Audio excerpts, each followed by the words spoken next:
Emily and Lane descended the stairs together at a slow pace as their mother, Camilla, called out to them. In the hall stood a man with a suitcase, someone they both disliked intensely. "Emily, Lane, welcome Brian," Camilla said excitedly. "As I already mentioned, he will now be part of our family." "Well, fortunately, I'll get a divorce soon," her mother responded firmly, clearly displeased that the children weren't as enthusiastic as she was. Lane glanced at the familiar car parked in the driveway and asked dismissively, "This is his car. I thought you said this guy was successful. Dad bought himself a Mercedes SUV, the best in its class. It's pretty cool." "It's good to see you kids again," Brian said somewhat awkwardly after Lane's less than flattering comparison to his father. "Yes, I'm also going to change the car. I'm expecting a promotion, so we'll have that opportunity soon." Neither Emily nor Lane appeared impressed. A tense silence filled the room.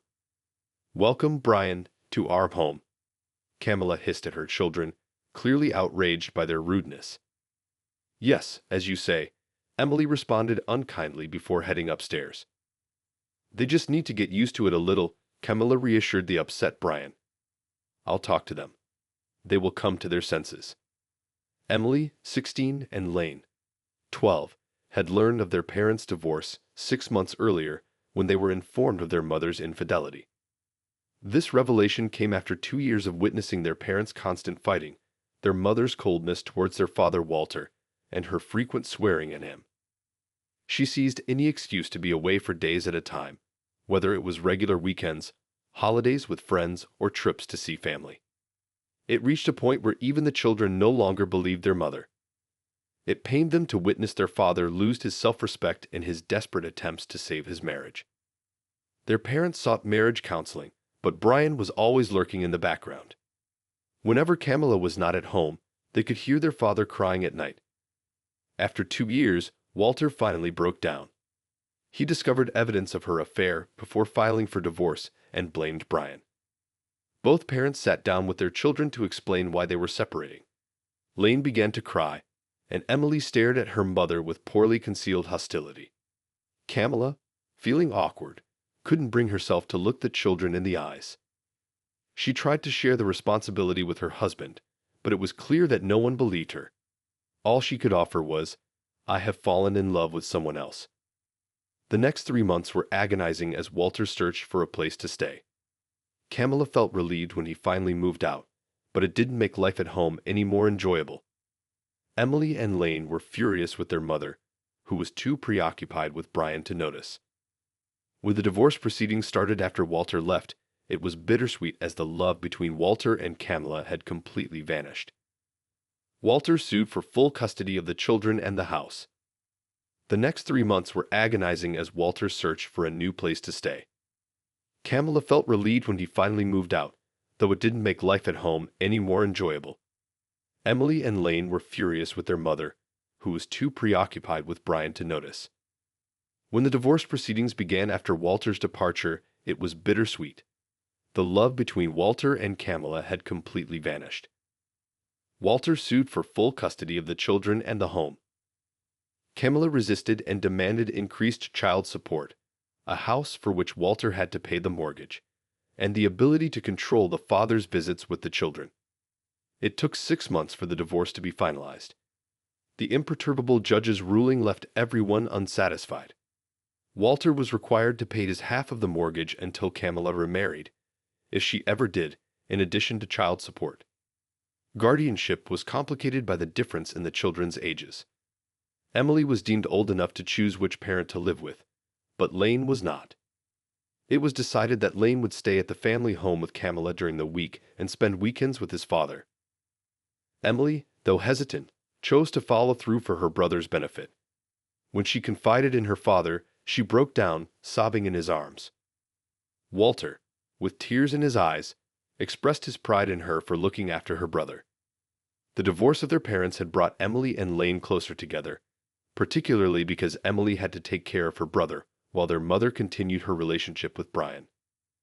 A month following the divorce, Camilla arranged a dinner for Emily and Lane to introduce them to Brian. The kids quickly realized Brian's identity.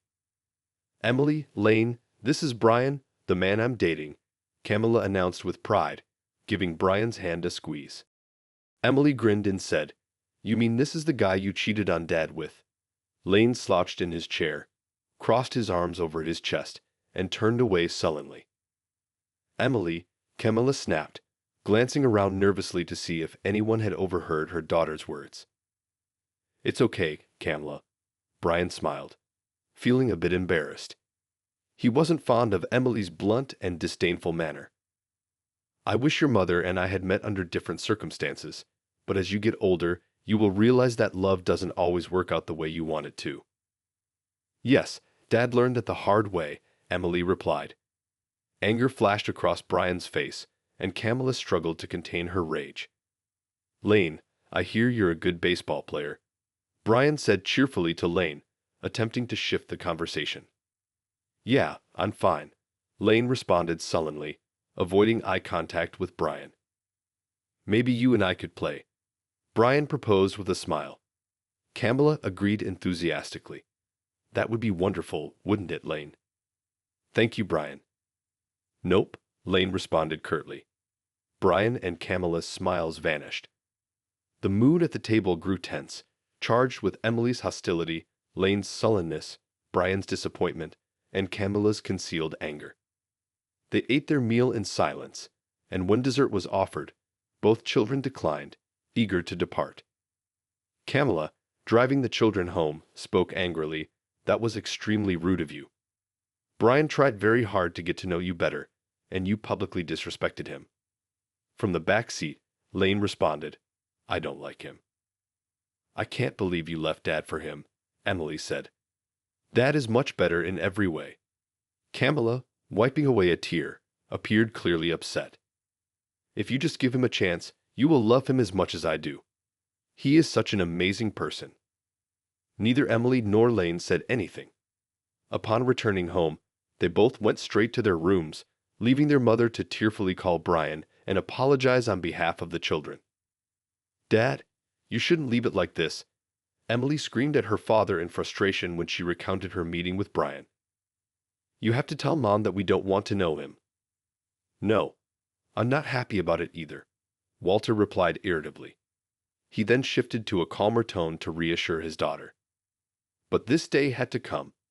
There's nothing I can do about it unless he hurts you. I think you will have to see him much more often. Unfortunately, this is up to your mother to decide." Walter's intuition was spot on. Camilla reassured herself that the more time Emily and Lane spent with Brian, the quicker they would come to love him. It is obvious. Brian is a wonderful person and the kids will understand that. Brian started coming for dinner and staying overnight. Despite his best efforts, communication remained minimal. He bought gifts, but they were carelessly discarded after he left. Camilla found the unopened boxes in the trash. She even invited Brian and his parents, referring to them as Emily and Lane's step-grandparents.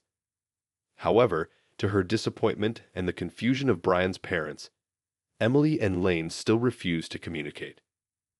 "Emily, Lane, I need to talk to you," Camilla said firmly. Inside, she was boiling. Their behavior had been abnormal. She had tried very hard to include Brian in the children's lives, but they constantly refused. She was convinced that Walter was encouraging them to act this way. "I need to understand why you act this way towards Brian. He's been kind to you, but you both refuse to give him a chance. Why? Is this something your father told you to do? Dad said it was your problem, not his. He doesn't want to get involved," Emily shot back. "Besides, we don't like Brian because of what he did to Dad. I can't believe you're making us deal with this." "Emily, Brian and I share a loving relationship. You need to accept it," Camilla responded, clearly irritated. "He will be a part of your life, whether you like it or not." Camilla instantly regretted the way she had said it. "No one is forcing you to do anything," Camilla responded. "Brian is going to be part of our family. I just want you to accept it. Let him make you as happy as he makes me," she added, almost pleadingly. "And you, Lane, what can you say? You don't like Brian either?" Camilla asked reproachfully. Camilla could not understand the children. Why did they behave this way? She felt irritated and frustrated. Because of this, her sex life with Brian suffered. They only had the opportunity to enjoy sex on the weekends when Emily and Lane were at their father's. Things seemed to be much better when she was still married and secretly dating Brian. The more she thought about it, the more convinced she became that Walter was behind it all. After discussing with the kids, she ensured that Walter would see Brian every time he picked up or dropped off the children. Her intention was to show that she, Brian, and the kids were a happy family, and that Walter couldn't disrupt their unity. Initially, she was satisfied to see that encountering Brian caused Walter stress. However, Walter soon appeared more cheerful and at ease. Out of spite, she attempted to have Brian pick up the children from Walter, but the kids refused to get into Brian's car. Consequently, Walter ended up driving them home. Camilla's only hope was for Brian to move in with them. However, he was far more hesitant than she had anticipated. Even with the issues involving the children, she believed their relationship was solid. Now, Brian stood at the front door, his suitcase and belongings packed into his drab car, enduring another round of insults from Emily and Lane, while Camilla tried to comfort him. If Camilla believed that Brian moving in with them would lead to Emily and Lane accepting him, she was gravely mistaken. The already tense atmosphere in the house only worsened. Emily and Lane refused to speak with Brian. Mealtimes unfolded in silence. Whenever Brian tried to initiate conversation, Emily and Lane would wait silently until he stopped talking.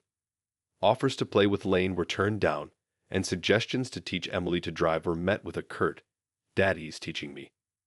Any attempts to integrate Brian into the family were completely disregarded. When Emily and Lane had to interact as a family with Brian involved, things never went smoothly.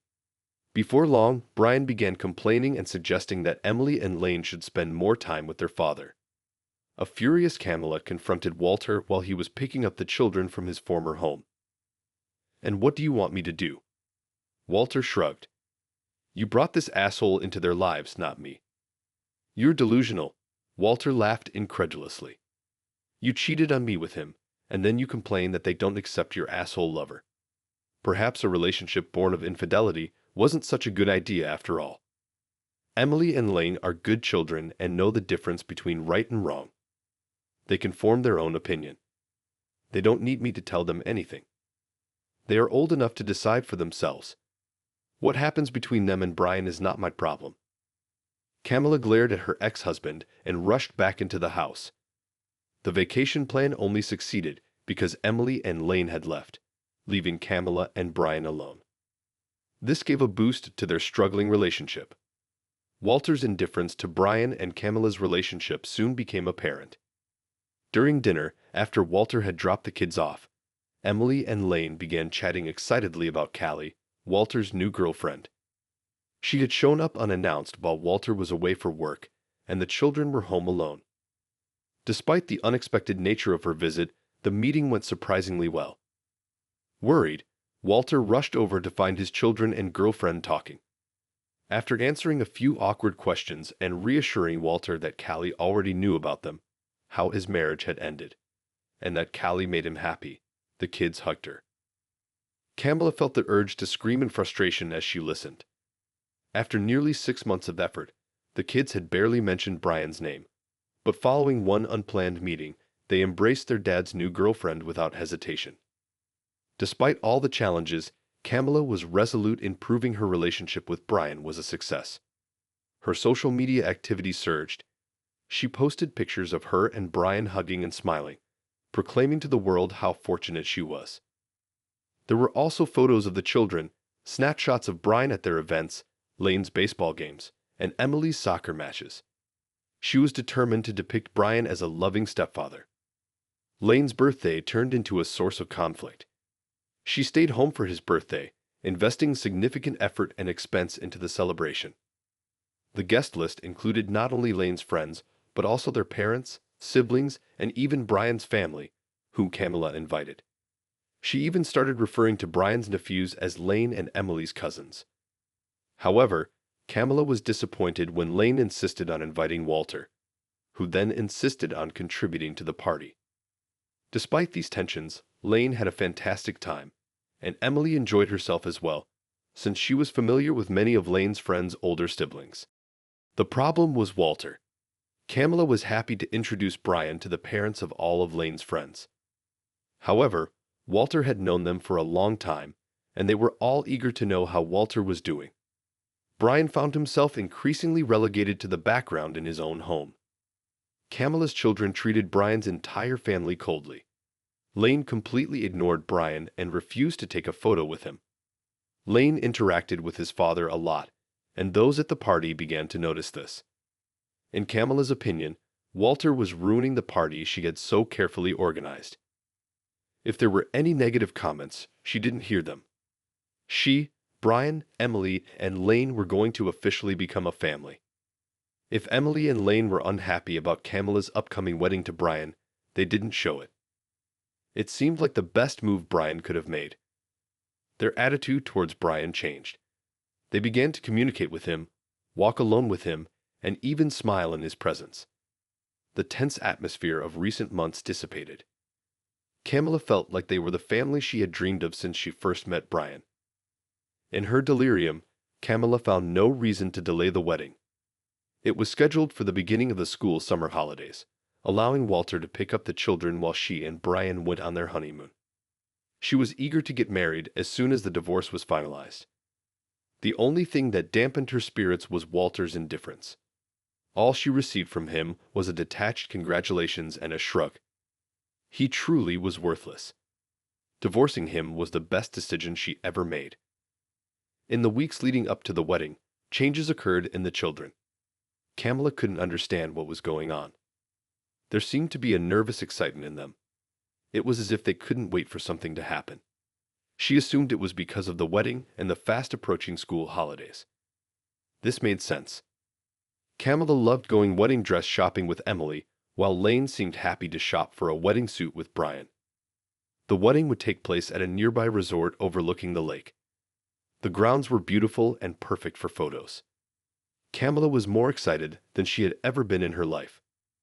During the wedding rehearsal, Camilla observed Emily and Lane whispering and laughing together incessantly, making the entire rehearsal challenging. She suspected they were up to something. As her anger began to rise, Brian stepped in as an unexpected protector. "Relax, they are just children. They're probably just excited or nervous," he reassured her. Brian was right, of course. Emily and Lane had fully accepted him by now, so why would they misbehave? The wedding day began wonderfully. Camilla and Emily headed out to get their hair, nails, and makeup done. As mother and daughter, they looked stunning. The provisions arrived punctually, along with the flowers. But just before the ceremony, everything fell apart. Lane had gone missing. Emily went to search for her brother and didn't come back. Camilla paced anxiously in front of the hotel's small chapel. All the guests were inside waiting. Brian was waiting. Where were the children? She couldn't get married without them. 15 minutes later, the children finally showed up. An irritated Camilla remarked, "Okay, Emily, let's go." Emily opened the chapel door and guided her mother and brother down the aisle. In her tension, Camilla failed to notice that Emily and Lane weren't smiling. As Camilla reached the end of the aisle, she smiled at Brian, her face radiating happiness and excitement, and mouthed hello to him. She kissed both children seated in the front. The brother and sister started whispering to each other until the officiant cleared his throat, giving them a stern look that caused everyone in the chapel to laugh. The master of ceremonies initiated the wedding ceremony, praising how radiant Camilla looked and emphasizing what a joyous occasion it was for both Camilla and Brian. He also mentioned how fortunate Emily and Lane were to welcome Brian into their family. Camilla and Brian both turned to smile at Emily and Lane, who responded with sweet smiles of their own. The friends stood up and began discussing what a wonderful couple Camilla and Brian made, and how perfect they were for each other. Any stress Camilla had felt melted away as she was overwhelmed with happiness. Before the vows were exchanged, the master of ceremonies declared, "Now by state law, I am required to ask if anyone objects to the union of Camilla and Brian." A hush fell over the room.